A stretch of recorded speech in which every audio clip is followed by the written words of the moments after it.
Welcome to the Passive Mobile Home Park Investing Podcast with your host, Andrew Keel.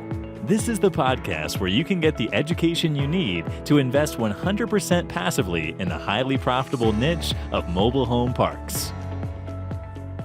Welcome to the Passive Mobile Home Park Investing Podcast. I'm your host, Andrew Keel, and today we have an exciting episode. We have two special guests in Jake Bond and Paras Shah of GSC Investments. Jake Bond and Paras Shah are the co-founders and principals of GSC Investments, which they launched back in 2016. Since then, GSC has grown to operate and own over 40 mobile home communities, including 2 development projects. Welcome to the show, guys. Yeah, thanks for having us, Andrew. Thanks for coming on.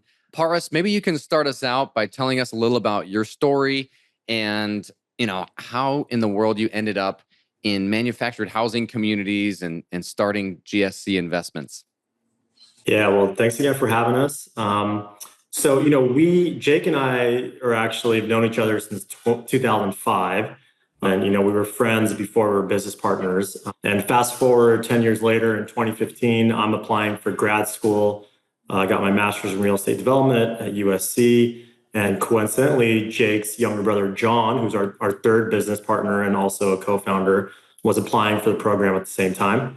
So Jake and I connected us two before we started the program.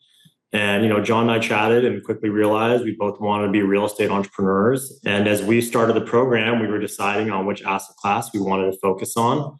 And John had reached out and suggested we look at MHC as an asset class. And I think like most investors, right, I kind of had a knee-jerk reaction, like, I don't know that I want to do mobile home parks. But I think it's, the classic saying is some of the best investments are the ones where perception doesn't meet reality. And, that's the case with MH, right? And so we started to underwrite the space, and for a lot of the same fundamentals that I'm sure your other guests have spoken about or your listeners know about, right? We love this space, right? For us, at that time, we didn't really have any capital backing us. And so it was really the three of us putting our own money into deals and raising small friends and family checks. It was an asset class we could still compete on, right? So, this is 2016.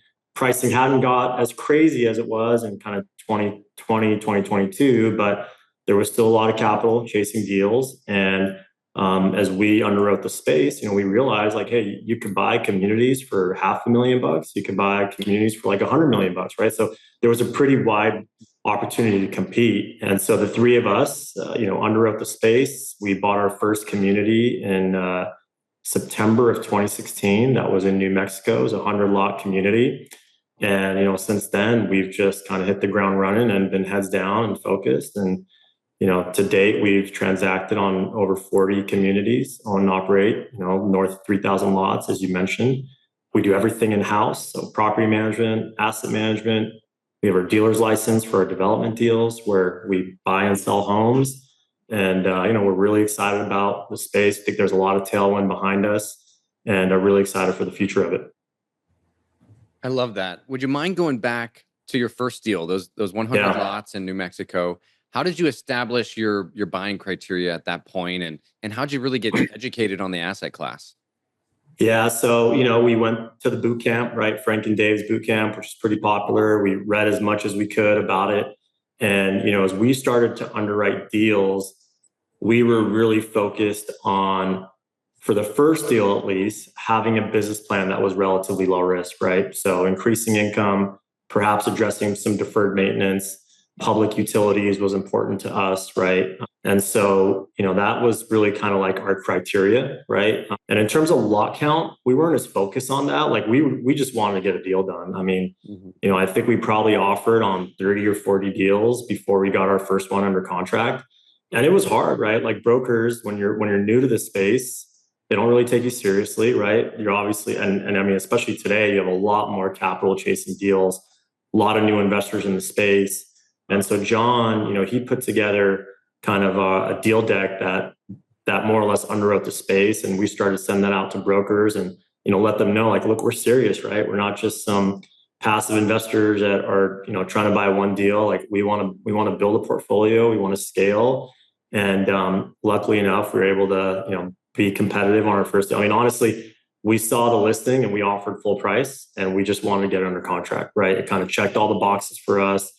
We were looking for positive operating leverage day one, right? I think we bought that deal at around an A cap, which, I mean, today, if anything came at an A cap, we'd probably just send the money, tell us where to send the money, and we won't even do any DD. Yeah. But, the industry's changed, right? It's 180 from where it was only, 7-8 years ago. But that was really the criteria for us. Low risk deal in terms of execution of the business plan, in a market that was relatively geographically close to us, that we can go manage the property, low amount of park owned homes, right? That was the other criteria for us, and public utilities. Very nice. Very nice. Yeah. I love that you guys took the boot camp. I've been there 4 times, and I think it's just a great way. It's just a great way to get educated and, have a baseline, right, to go off of. Yeah, Jake, 100%. Jake, let's pivot over to you, man. Really appreciate you joining us today. I know you're, before we hit record here, you said you're live. You're recording out of a manufactured home in one of your development projects you guys are working on. Maybe you can share a little bit about your background and kind of what you're up to, today and recently. Yeah, I'm here in Enumclaw at Crystal Mountain Residences, which is a ground-up development that we launched in 2021. We started bringing residents in last summer, and today we have roughly 26 homes on site. It's a 129 lot community, and it is a age-restricted 55 plus community, but fully amenitized. And I think we got really, really lucky as it relates to ground up development and manufactured housing. As you know, the development game is all about yield on cost. And the reason you don't see more manufactured housing communities being developed these days is that, of course, everyone wants to be inside the city limits, so they have access to municipal water and sewer. Unfortunately, in most cases, the underlying value of the land relative to the density that you could otherwise get for other uses is just more than what you could justify for a manufactured housing community. As you know, we can't build vertically. We get no density, right? So we have to build horizontally, and that requires a lot of acreage. And you just get to a certain cost threshold on the underlying land where your yield, where you're providing an affordable product with lower rents as compared to apartments or condos, et cetera, townhouses, whatever it might be, where you can get more density. And you also have the ability to, frankly, just charge more, right? Mm-hmm. That yield on cost is greater. And so it just is not feasible. Enumclaw is a part of King County. It's the southeastern portion of King County. I myself live in Kirkland, which is just an eastern suburb of Seattle. It's about a 45-minute drive. It's roughly 30 miles from my house. And it just happens to be the very last parcel on the far east side of town before you are outside the city limits. And so that works, right? That happened to work, that location being just the very, I mean, literally you hop the east property line and all of a sudden you're no longer in the city. You don't have access to those resources, right? And so it penciled in this case, but it is a challenge as it relates to the production of manufactured housing moving forward. And that is also why we see a shrinking population of manufactured housing communities around the country every year. Because the sad reality is that there is a higher and better use based on the amount of income that can be generated for an alternative use as compared to the existing use and the utilization of all that acreage. Yeah, and I think I was looking at your website, and the average home in one of these communities, sells for what, 200,000? Oh, I wish. 300,000? Yeah, we wish. Yeah, I think when we started pursuing development opportunities, it was pre-COVID. COVID had an outsized impact on costs related to the production of homes, as well as the labor and materials to set the homes. So we've seen, just as an example, we've probably seen cost increase of no less than 40% on our average invoice from the manufacturer for the homes that we're ordering. And we've seen at least a 30% increase in the cost of the setup for these homes. Now, to be fair, This is kind of a 5-star, spare no expense. It looks more like a single family subdivision than it does a manufactured housing community. And you have there are two different ways to approach it, right? There are some groups, in fact, I was just talking to one of them earlier in the week, that are kind of going for the maximum efficiency model, where they're much higher density, single section homes, zero frills, no upgrades, just the absolute cheapest product they can get. They're selling homes for between $75 to call it $130,000. And the trade-off there is that they're getting larger lot rents. So it's, hey, we can sell you a home for really, really cheap. All of these are in the Dallas area. And I think generally speaking, costs in Dallas as compared to Western Washington are less. And the comps are less. The rents are less for apartments. The single family home sales are less. So, they are competing with a different product there. But it's, do not spend one more dollar than you need to. Absolute cheapest thing you can provide, and get as many homes per acre as possible. We're being a little bit more thoughtful as it relates to density, no more than 6 lots per acre. Everyone has a reasonable yard, and we are also building on-site garages that are tying into the homes at the eave near the utility door. So everyone has a 1 or 2 car garage, concrete driveways, concrete sidewalks, curbs. Institutional quality, type of property, very high level. Yeah. Pit set homes rather than pier set homes, meaning that the homes, the grade of the homes look more like your stick built home, where a subdivision, right? Yeah, where the skirting, we're using a concrete type skirting, so it makes it look like a stem wall, right? Oh, nice. And there's about 6 to 8 inches between final grade and the belly band, which is basically the floor joists, right? Mm-hmm. So it makes it look just like a stick built home. And what I would say is our customers are not people that are coming to us because we're the lowest priced option. This is like a choice community. They're choosing a lifestyle. 9 out of 10 buyers are buying all cash. Unfortunately, the average cost of the home is much higher, between 300 and 400 grand. But for the most part, folks are selling their stick built home. There's been some type of a catalyst in their life that has prompted them to want to make a lifestyle change. And sometimes that's the death of a spouse, or a separation, or simply just the desire for a less expensive, so that, lower maintenance, lower cost, more simplified lifestyle. I think on average are real quick, just to kind of cut you off there, and sorry about that, Jake. But Did I hear you earlier? You said there's 26 occupied now, and it's like 125 lots total? 129 total. So would you say that that's been one of your challenges, is just, the increasing occupancy, or how did you guys pro forma, how many homes per year you would sell in that community? Yeah, our goal is to do 30 a year. I think that just from a labor standpoint, it becomes very challenging, right? So we push as hard as we can to bring as many homes in, set as many homes, et cetera. I think that in certain instances, we become a victim of the amount of opportunity that we have. As I was explaining earlier, people don't come to us because we're the lowest cost option. So in most instances, people come to us looking to spend more money. And there is a bit of frustration there, because we set up these very beautiful spec homes. And at least half of the people that end up buying a home here come to our spec homes, get an idea of what they want, and say, this is great. I want this exact home on that lot over there. You sure you don't want this home that you can move into today? No, I want to do a couple things that are special. Oh, well, that's going to cost you an extra 25 grand. No problem. I just want what I want, right? So for better or worse, our buyers are not very price sensitive. And a lot of them are downsizing from larger stick-built homes.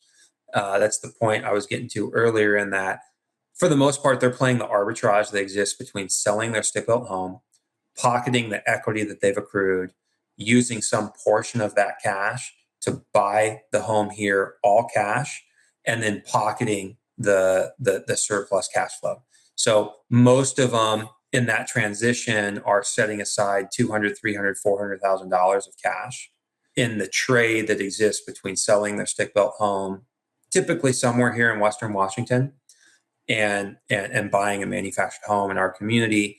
And in turn, what they're doing is they're lowering their maintenance costs, they're lowering their property taxes, they're lowering their insurance, they're lowering their overall overhead as it relates to owning and maintaining the home. They know that they have a roof that is likely going to last them for the remainder of their lifetime. They're not going to have to worry about replacing the furnace, replacing the roof, etc.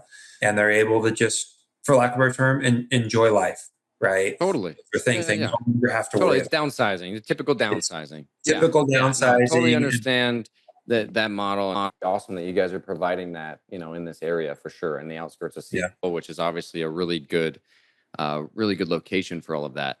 Going back to your guys' story, go back to you, Paras. If you had to do it all over again, getting to this point with the type of properties you're going after and getting up to over 40 communities and a couple of development projects, what would you do? What would you do differently if you had to do it all over again? That's a great question. I mean, the easy answer is we would have bought everything we could have between 2016 and 2019. Sure. I think when we started looking at the space, if you had told me we would be buying deals at 4 caps or sub 4 caps, something like crazy, right? Like that wasn't what the space was, right? But now, obviously, investors have realized that, look, this is a great asset class from, just from a pure economic standpoint, right? On a risk-adjusted basis, it's a very attractive return profile. And so that's the easy answer, is we would have bought everything that we could have. I think the other answer would be that I wish we were a little bit more aware of just how management intensive it is, right? So I think going into this space, we had no ideas or visions of being a property management company as well, right? So we have a third-party affiliated property management company, but we thought we could outsource management, right? And you can do that in the multifamily world. You have the Greystars, you have these large institutional property management companies, but an MH, like if you really want to kind of scale, you have to, in our opinion, you got to kind of manage in-house, right? And it's great because it's made us better underwriters, it's made us better operators, right? We understand what to look for, but it's extremely time consuming. And, I don't think property management isn't like a sexy business by any means, right? And so I think we wish, I wish we were a little bit more prepared for that, right? That was more of a reactive choice as opposed to us being proactive about it. And all in all, it's worked out great. We have a great team. But that's a big part of the business, right? It is very time consuming, and you really got to make sure you're dialed in on that to make sure you can execute on your business plan and run your properties well. Totally. If I could piggyback on that, what is ironic about our background is that I came from the multifamily world, where leading up to 2016, the majority of my experience was in investing in institutional, call it 200 to 400 unit apartment buildings around the country. And I just remember so vividly in talking with Boris and John and describing to them that, hey, this is great, but we really want to be on the asset management side. We do not want to be on the property management side. And here we are 40 plus properties later, in the state of Washington anyways, probably the largest MH property manager in the state. And we honestly we would not be able to perform the way that we are and execute our business plans if we were hiring a third-party option. There are a few third-party options, and we have tried them, and certainly do not mean to denigrate them at all. It just, I think people say this in the multifamily world or other asset classes as well, but in manufactured housing, I think in order to provide a really tremendous experience for the residents and to be able to execute on the business plan, if you do hire a third-party property manager, it's unlikely you're going to get anything other than simply rent collection. If you're looking for anything outside of that, it's going to be really hard to find it. Yeah, I've had the same experience, so it's good to hear that I'm not the only one that kind of went the third party route and then ended up, having, over 30 employees now in a management company that I didn't intend to start. But going to you, Jake, you self-manage all the communities. Would you say that's been the toughest hurdle that you guys have had to overcome, to get to this point in regards to building your mobile home park investment platform? Or would you say there'd be some other things in addition to that? I mean, I think that you learn most from life experiences.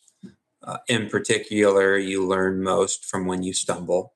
I think the hardest part about manufactured housing is maintaining the quality and integrity of the community as well as the homes and the lots. And I think that people discount or do not take into account how difficult it truly is to be effective and efficient in bringing in new homes to revitalize the housing stock and make improvements in your neighborhood. If you can do it, then I think that puts you in a class in and of your own within the manufactured housing industry. And it is probably the best way to add value, not only to your community, but also to your residents. I think that a rising tide, so to speak, raises all ships, right? And manufactured housing communities are really no different than other neighborhoods that start to see improvements. So name your neighborhood in XYZ city, right? And we've seen this happen time and time again, especially over the course of the last 10 years. You have a neighborhood that, historically wasn't getting a lot of attention, wasn't in great shape, and all of a sudden it becomes trendy and people start buying up the homes and making major improvements and or just tearing down what's there and building something new.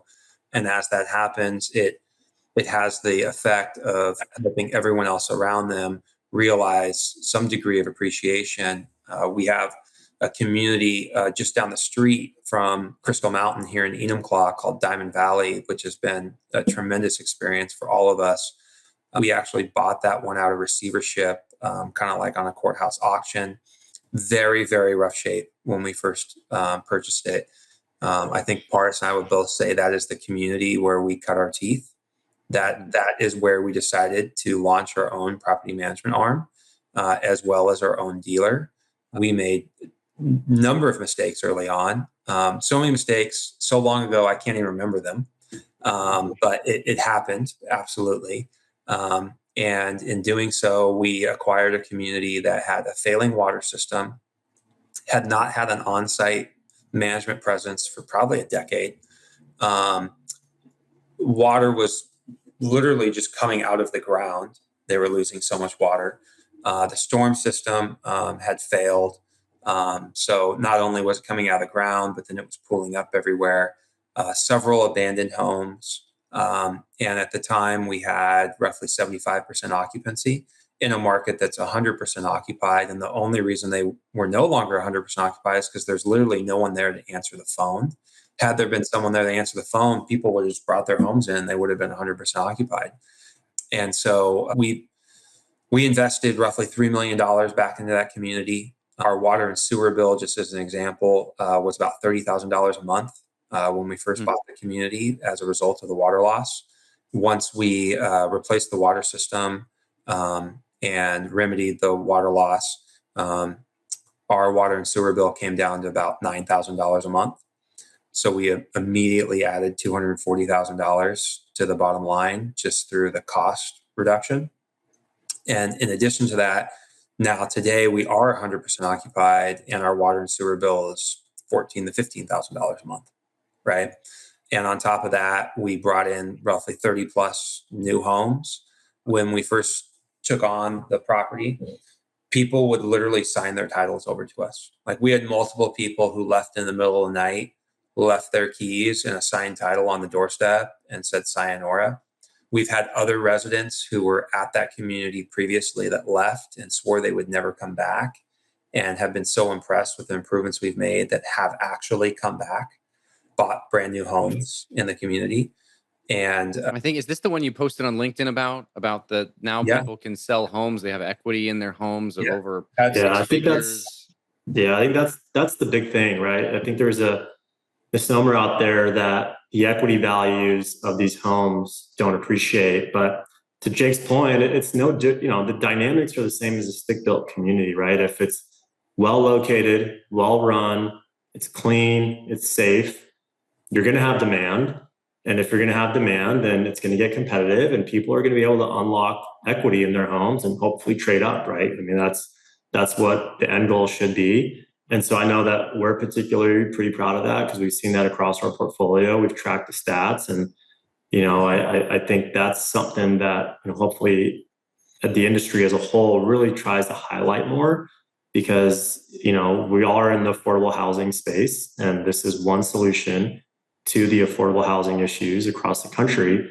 But more importantly, residents who live in these communities, if they're run well, clean, safe, et cetera, like they're gonna be able to unlock equity when they sell, right? And so I think that's been something that we're super excited about, and hopefully continue to be able to execute on. Creates a win-win, right? The residents 100%. are getting that equity, and then it's just a really good overall benefit. What I was building up to there, Andrew, is that I don't know how he knew who I was, but just a couple of years ago, I had a resident in that community who came up to me when I was there working on a project and said, "Hey, I just want to thank you. Because of the investment that you've made in this community, I've been able to sell my home for $175,000, and I'm using those dollars to go buy a stick-built home. I never thought my family and I would be able to own a stick-built home. And the only reason we're able to do that is because the investment you made in this community and the amount by which our home is appreciated as a result." Is really, really cool. That's so cool, Jake. Yeah, to be able to be a part of that, and then also to make it a win for your investors too, right? Because I'm sure lot rent had to go up. You invested $3 million into the property, and I love that. That's really cool. Going back to your development projects, I wanted to make sure I asked, like, what would you guys do differently, and what would you say are like the most important aspects? Maybe Paras, you can talk on this point.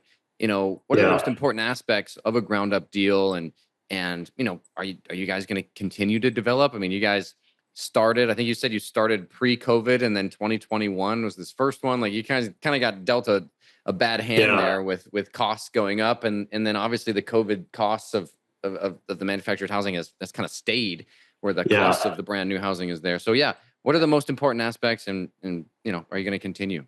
Yeah, it's a great question. I think the managing of your bringing in your homes, right, is really critical. So in Washington, we're in a pretty high cost market. I think the other challenge that we face is, and I don't think this is so much of an issue in other parts of the country, but there aren't a lot of like setup vendors, right? A lot of them actually, during the Great Recession, right? And there are other trades. And so there's a huge void of really quality setup crews. And so if you're looking at a development project, I think you really want to be dialed in on your absorption and not being unrealistic in terms of how quickly you think you can lease up the community. And I also think that the bringing in, the setting up, the selling of the homes, it's extremely working capital intensive. And there really isn't a great financing solution out there for the actual setup costs, right? So you can obviously floor the cost of the homes with the triads and the North Points and get flooring facilities, and that's great. But the setup of the homes, right? And again, in our particular case, we are doing like all the bells and whistles, and it's 5-star community, so the costs are pretty high. But like our setup costs are like $150,000, right? And that includes your permits, that includes your on-site garages, that includes everything. That's not cheap, right? And you can't finance that, so that's all equity, right? So, and then you add in the fact that we have obviously weather-related issues, right? With the Northwest, the winters are pretty cold, so your sales cycle is shorter. So all those things kind of snowball when you're looking at underwriting a deal. And I think that you really have to be realistic of your absorption and the cost it takes to bring in, set up, sell these homes, rinse and repeat, right? Rinse and repeat. That's, a challenge that we face every day.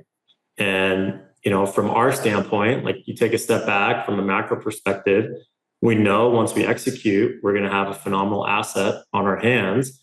But, what originally we thought was going to take 4 to 5 years to get there. It's probably going to take closer to 6 or 7, right? And that could be the make or break on your deal, right? So that's been the challenge. I think that in terms of doing future development, it's frustrating in a way because, again, like, I think this is a real solution, one solution, right, to the affordable housing issue. And I think we always talk about it internally.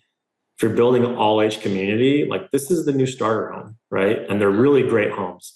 And if you're doing a 55 plus community, like, this is a great retirement community, right? So there seems to be, like, from just a pure product standpoint, a great fit, right? Where you think we're solving problems.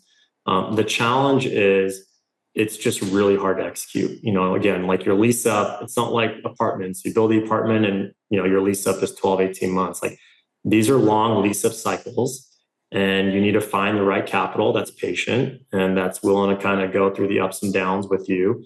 But, you get to the other side of it, you have a phenomenal asset on your hand that is very, very, very tough to replicate.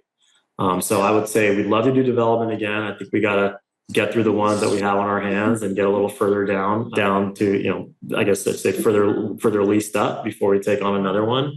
But all in all, we are really excited about them. And, again, we think that if you can develop, it's a great opportunity to do so and solve a problem and make great returns for your investors. Totally. Pivot over. I actually had a really great conversation earlier this week with a fellow MH owner who's really focused on trying to create new legislation around that, because it comes down to what I referenced earlier on the call as it relates to feasibility and highest and best use for the underlying land. And when we're trying to create an affordable product at an affordable price, is it realistic that you're going to pay the same dollar amount for the capital facility charges, for the permits, for all the things that come along with it, if they're encouraging you to build an affordable product, right? How is it that the municipalities can charge top dollar for the same exact thing across all uses, right? But then expect to create an affordable product? Is that realistic? Yeah, that's a great question. Jake, maybe you could talk a little bit about your most recent acquisitions. And, it's been tougher to get deals done the last couple of years with higher interest rates. How have you guys pivoted around that? I don't know that we've necessarily pivoted around that, right? I mean, I'd like to think that we have secret sauce, but ultimately, we historically have not pursued a lot of deals that have been marketed. John has been just tremendous as it relates to creating deal flow for us and really acting almost as an in-house broker, pounding the pavement, making house calls, going and seeing property owners, following up with them by phone, even befriending some of them. And I think just persistence. A lot of the deals that we have been able to close on, and this most recent acquisition in Helena, Montana is a great example where it was a 2-year process of getting to know the property owner, getting that property owner comfortable with us, and then just timing as it relates to their decision to want to move forward with the sale, right? That's not going to be a winning recipe for every single deal that we want to pursue. And there are going to be some property owners that do want to market the property broadly for sale because everyone wants to get top dollar. So I think that we've been able to create some of our own luck as it relates to finding deals that pencil and that we can go out and raise capital for through just persistence of following up with certain property owners. And separately, because of what's been happening in the capital markets, if you look at our track record, we did one deal in 2023. And the way we got that deal done was through seller financing, right? We can offer a reasonable price as long, because ultimately we're all in the yield game, Sure. Call it whatever you want to call it. I think now has been the greatest example in recent history of just how sensitive capital markets are to yield, right? And when we've seen interest rates increase and people can get 4 or 5% on treasuries, right? They can go to, just globally, you look at the macro landscape, there's significantly more money that is flowing in the credit strategies as compared to equity strategies, because in a lot of credit strategies right now, you can get 9, 10, 11, 12%, right? Yeah. Now, in a down market, there are going to be some disadvantages to both credit and equity. And in a down market, I mean, you're seeing it firsthand in office, right? There are a lot of lenders that are taking back assets, right? And that in a down market, maybe there's point I'm trying to make is nothing is risk-free. So even if you're getting that 10, 11, 12% in a credit strategy of the day, that doesn't mean you're going to get that forever. And it doesn't mean you aren't going to run into stumbling blocks, right? Nothing is risk-free. But we were able to create a scenario where there was positive leverage going in on that particular acquisition in 2023.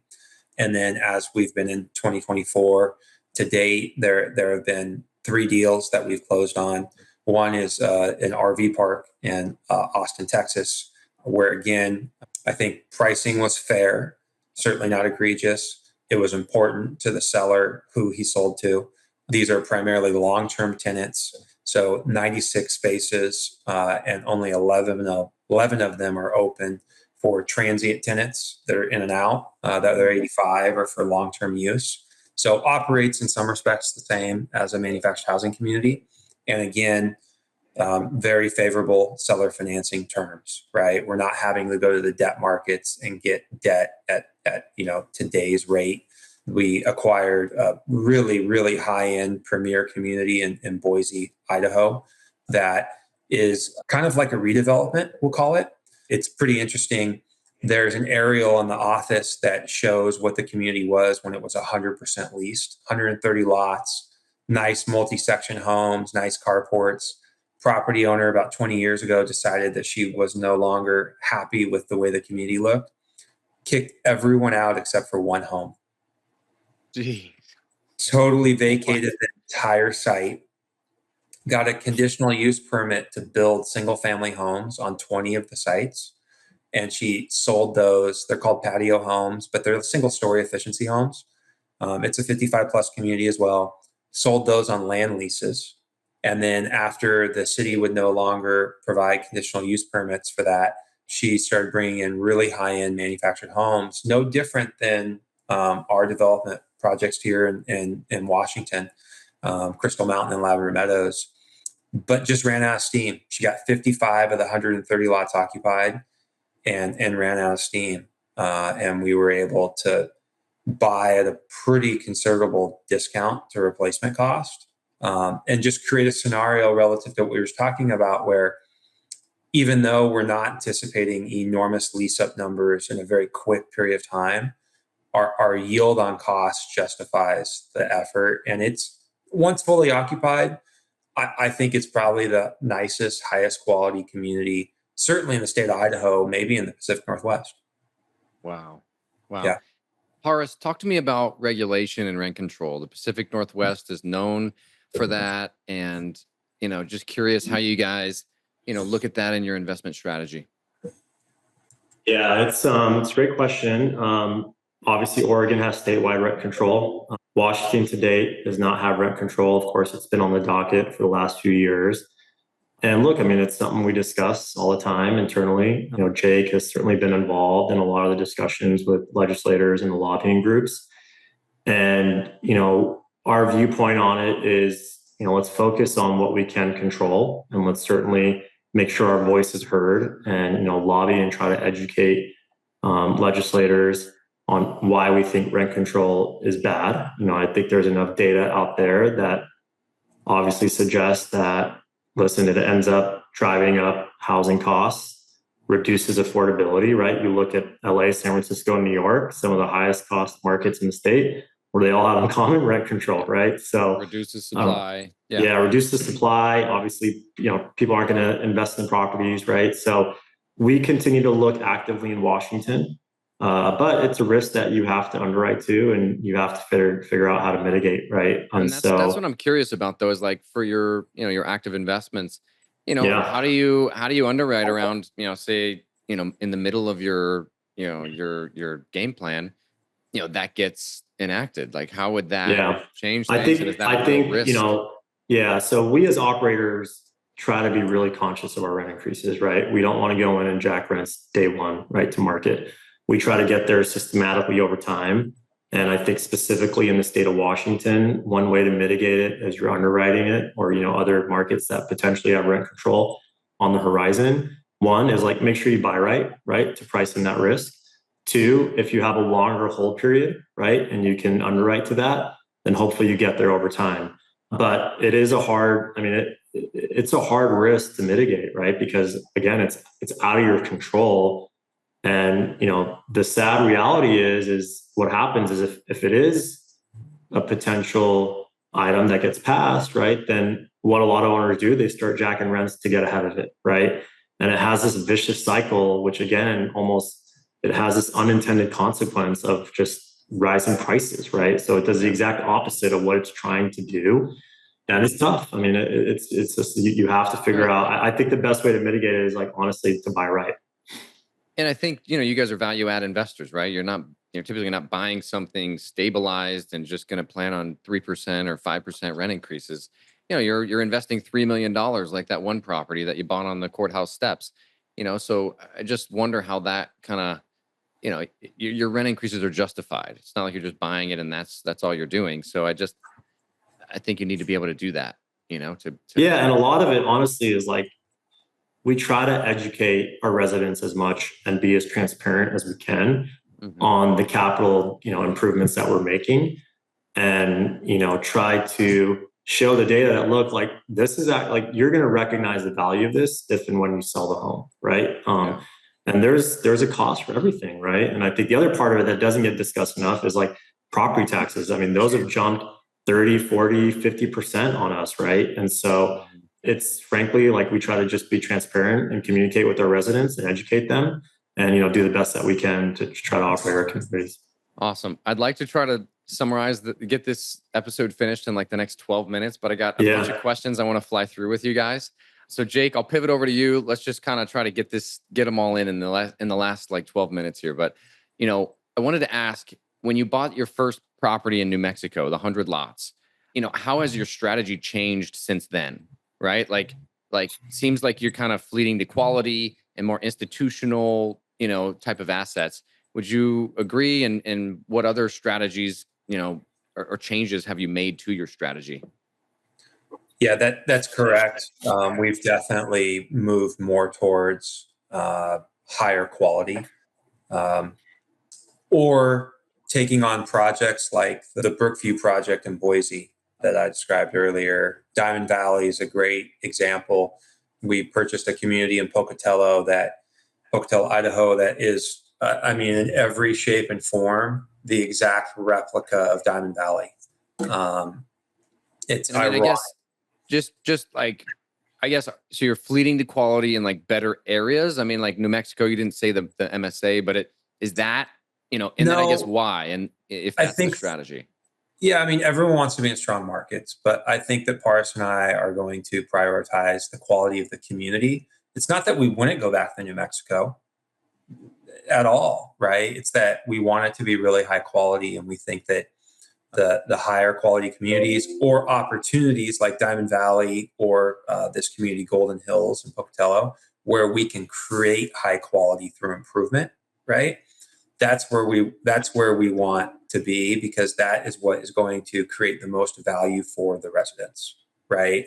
It's really hard, I think, to justify rent increases at a 1 and 2 star community that aren't seeing any improvements, and frankly just don't even have the opportunity for improvement. They're just so far gone. And so we're not, cigar butt type investors, so to speak, right? Where we're just trying to extract as much cash as possible and move on. Is the theory that those are stickier tenants in those quality communities? I think it's like our view on it is, hey, we'd rather pay up for quality for a couple of reasons. One, I think you get a better tenant base, right? And when units turn, you get a better tenant. And then two, I just think your downside risk from an investment standpoint, right, or an investor standpoint, is much lower, right? And then I think three, we believe that when and if we go to sell, right, the quality is going to demand a lower cap rate or a higher price. And so I just think on a risk adjusted basis, right, it ends up being a better return profile. Well, and I would add to that, the fourth pillar is the value proposition that we're selling. At the end of the day, we are competing with apartments. We are competing with single family homes, right? We need to be cognizant of what we're competing with. And we need to be cognizant of the value proposition that we're selling. That's our business, right? So it is much easier to sell the value proposition at a higher quality community as compared to the alternatives that consumers have if they're going to go rent a house, or they're going to go rent an apartment, or they're going to go buy a home or a condo, right? It's much easier to sell that value proposition at a high quality community than it is in a low quality community where you've got alternatives. Yeah. And I think my strategy has been, quite different than your guys. I'm buying more C quality assets and adding value to them, infill, kind of, fixing the deferred maintenance mom and pops forgot about. But I'm not competing with apartments or single family because their pricing is just, 3x what our lot rents are. So it's just. But it sounds like, like your strategy is, hey, I'm buying a C and I want to get it to B, right? Like I want to make improvements, right? And improve the quality overall. Exactly. Yeah. But the alternative is what happens in a down market. Because from an investor standpoint, one of the pillars of investing in manufactured housing is that you very rarely lose occupancy. You got to be doing things really poorly in order to lose occupancy. Mm-hmm. Whereas in a recession, I was an apartment investor in the Great Recession, right? We went from being 100% occupied to being 70% occupied overnight. People gone, middle of the night, out of there, gone, right? You don't have the same type of fleeting of residents in a down economy in your manufactured housing communities. And you're not having to go backwards on rents. Because what did we do with those apartments when we were at 70% occupancy?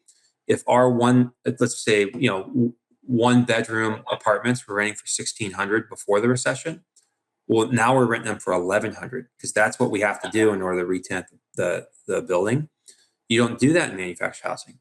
You may not be able to go up, but you're going to stay constant, right? So you're going to maintain occupancy, you're going to maintain those rents.